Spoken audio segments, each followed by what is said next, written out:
Steve Harrington's taste in music, basic or not basic? Now, see, I think this we could probably say is pretty basic in the conventional sense. I feel like he likes pretty, right on the money. But I don't think that's bad. Yeah. I don't think that's bad. What do you think he's got on repeat? I don't know. There's a part of me that feels like he probably is listening to like the Dirty Dancing soundtrack and doesn't want anyone to know. What's up, friends? It's your girl, Emily Curl, back here at our iHeartRadio studios in New York. And today we have Joe back in our studio. Can we show some love for Joe at iHeartRadio? Thanks for having me. Yeah, it's so nice to have you back. Last time you were here was a year ago, which I can't believe that. I know. And now you're back, which means you have new music. It does mean that, yes. We are so excited. Your new album, The Crux, is coming soon. Mm-hmm. Let's dive in and talk about that. I have so many questions. Let's start with the name, first of all. Okay. Where did this come from?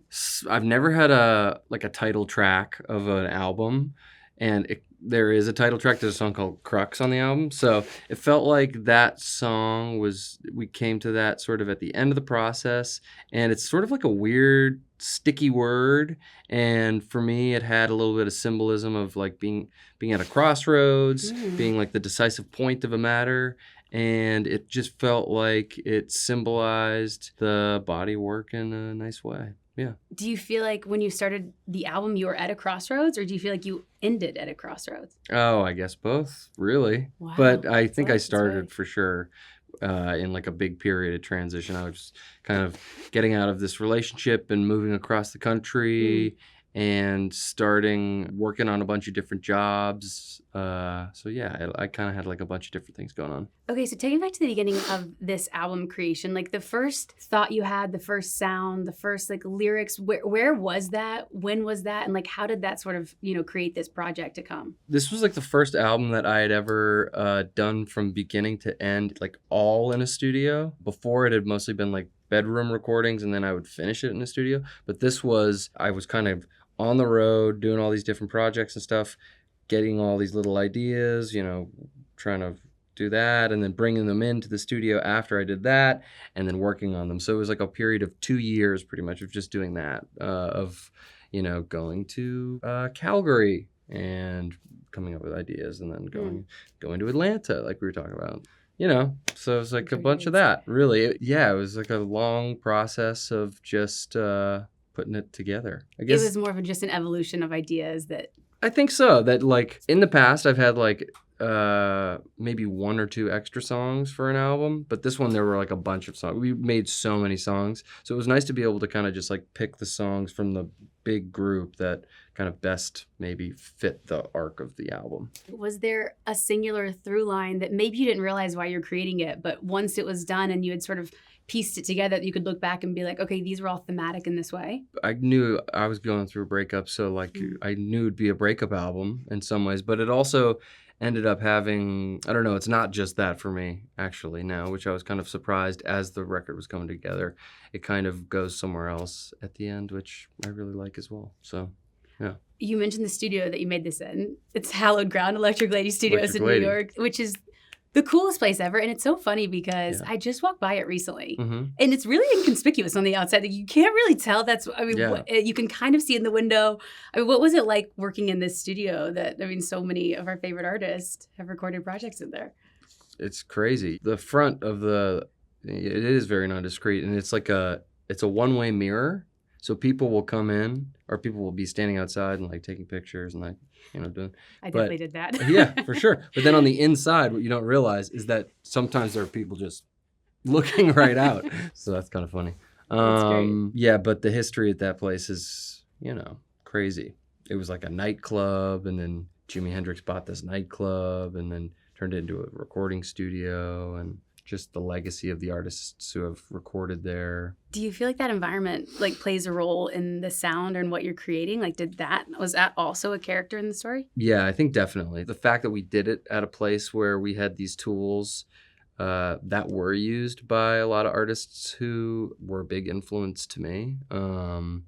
And we could try to do things in the way that they used to do them a little bit and try to get out of the computer. That was a big inspiration for me, and something that me and my collaborator, Adam Tyne, we've been kind of excited to do that for a long time. So to be able to kind of be given the keys. It was like, wow, let's it's use this for all it's worth. Is there anything that you're particularly proud of with this album that we might miss as fans just listening? Or is there a song or a lyric that you're like, oh, this is me and my inner circle will understand this? And do you want to spill that secret to us right now? I don't think there's anyone that comes off the top of my head. I feel like I'm being very blunt, to be honest with you. There are like little quips and stuff here for sure, but I think this is the most blunt lyrically I tried to be. And it feels good, I think, to do that. It is a little scary because you're sort of like wearing your heart on your sleeve and you're opening your diary for people to read. But I think that's also like the point. So hopefully people can kind of like see a bit of themselves in it. Because it's so personal, is there anyone that you had to preemptively tell or like warn before that these songs would be out in the world? There's a couple songs like that are kind of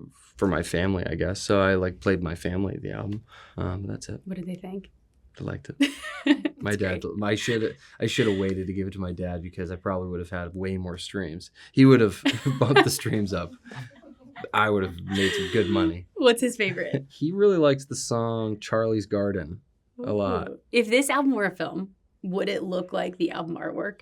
I'd hope. Yeah? I think it would. I think it would be kind of like, the film would be like an eclectic, it would almost be like the movie Slacker, where it's like you're kind of following one group and then someone comes in and then you follow that guy and it all takes place at this hotel and it's sort of like a non-linear. But they're all intertwined somehow. Exactly. Okay. Everyone's sort of in each other's business and you see the different characters kind of pop up and all these different things. I think that would be kind of a good way to, embody this album. I love it. The artwork's amazing. Thanks. So cool. Okay, so we have your music down. We also, of course, have to talk about TV. Of course. The 5th and final season of Stranger Things is here. I cannot believe it. I cannot believe this is coming to an end. How are you feeling gearing up for this? Well, it's over for me. I did my thing. Yeah. I already, I'm done. December was I clocked out for the last time. So it was very bittersweet and every emotion that you'd imagine, just kind of crazy. Not having that on your schedule, are you just like, I have so much free time? Or are you like, now I can do all these other things? Like, what is... Yeah, it is kind of like, it's nice to not have this big overarching thing on your schedule, for sure. But I'm just going to miss my friends and I'll miss, Atlanta and the community that I had down there. Obviously, we'll see each other, but it won't be the same. So, aside from the people, what do you think you're going to miss most about working on that show? Oh, just like the crazy. Can I say shit? No, I can't. You can. I can. There's the crazy shit that we got to do, like swimming, like shooting on an underwater set. That's crazy. Driving a car, like doing all these crazy movie things. It's really fun to be a part of the filmmaking process. It's like unlike any other job. It's not really a job. It's hard work for sure. Yeah. And long hours, but it's very cool. So yeah, I'll miss that. And then you have a new movie coming out, Range Life. Oh, yes. I do. What can you tell us about that? Here's what I'll tell you about it. It's not what you will expect.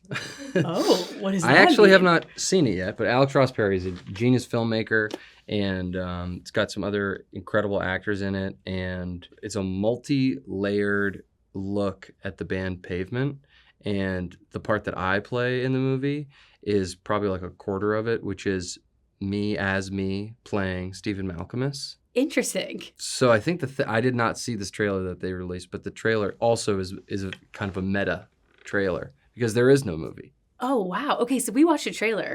Yeah, that doesn't exist. It's basically like there's a trailer for a movie that I hope I'm not spoiling this, but sorry if I am. There's not like a full-length movie. Oh, wait. Oh, but in the world of the movie, there is a movie.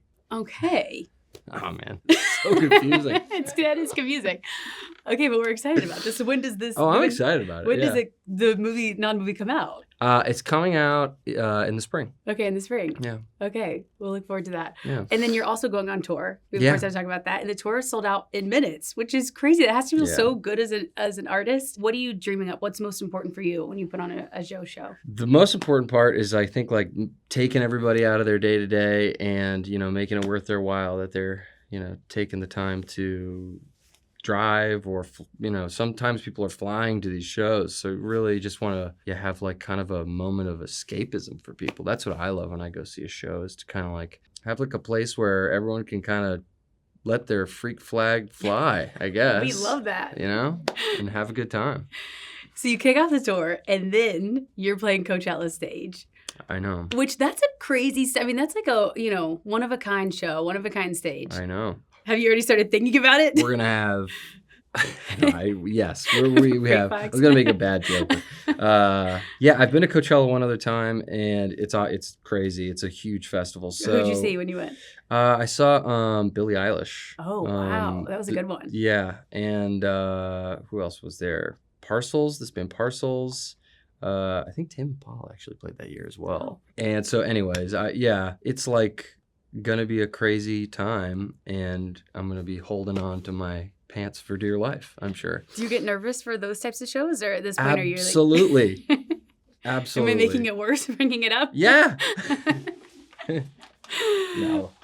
You get nervous, but I think it's good to get a little nervous. And also nice that you're kicking off the tour before, so you have a few shows under your belt. Yeah. And we did Laneway 2 recently, which was a really great festival in Australia, down under. But yeah, always nervous. Last thing before you go is we wanted to play a little game called Basic or Not Basic in honor of your single Basic being basic. Loved it. So we're going to give you a few scenarios and you tell us if it's basic or not basic. Okay. Are you ready? Okay, hit me. Good morning text. A good morning text to like anyone or No, to someone. Oh, to every someone. Day. Good morning text. Man, I guess it could really go either way. But I also love the idea of you just texting that to everyone. Just a nice good morning. Is this like a thing? A good morning text? Yeah. What like when you're in a relationship, you send the good morning text and got it. I'm guessing that's not your vibe. I don't love to send a good morning text, but also if that's your thing, that's not basic. Do it. I'd say. I love that. Do you like receiving them? Makes no difference to me. You're having a good day. Makes no difference to me. Not every day. Maybe some days. Really? Okay. What about astrology compatibility? It's not basic if you like it. That's Do you like it? Yeah, sure. What's your sign? I'm a Taurus, but I don't know any of the 3 other ones that you get based on my birthday. Rising and... I don't know any of that. Okay. You just have to know what time you're born. Do you know what time you're born? No, I don't. Should we text your mom, your dad? My mom does not know. She has 4 other kids, so she's... We need to find the birth certificate. Yes, okay. Where's the birth certificate? Not having social media, basic or not basic? I think like these days it could be basic to not have social media. Oh. You know? I'm so bad at this game. Basic or not basic to have social media? I'd say that's basic at this point. Whoa. Okay, so you're online. We've gone full circle. Yeah. So you like to stay online? I'm online every day. Good morning. Every morning. Good morning text. Good morning text. What about a relationship hard launch? A relationship hard launch. What does that mean? What? Or a soft launch? Like it's like, for instance, like if you post on your story like someone's hand in the picture, you're obviously at drinks together. That's a soft launch. Okay. Or it's like, you get like flowers from someone. And you post in your story, but it's not, you don't know who it's from, but there's like someone special. Okay. That's a soft launch. Hard launch, obviously, it's like you see the person, they're tagged, okay. you know their name. Got it. So which one is basic, do you think? Tell me. Soft or hard launch? I feel like a soft launch is not basic. A hard launch is basic. Okay, I like that. But you don't do either one? I haven't yet. Oh. Not yet. Maybe now's my time. Very basic of you. Okay. Posting letterbox reviews on Instagram. Do it. I'd say do it. Whatever you want to do. So you think not basic? No, I don't think so. Okay. Basically, what you're learning about me is that I just have no opinion about anything, unfortunately. But post away. Put your letterbox reviews up. Okay. What about making yourself your lock screen on your phone? That's basic. Oh, yeah. You haven't. Yeah, I don't think you should be your own lock screen. What's your lock screen? I've got a great lock screen.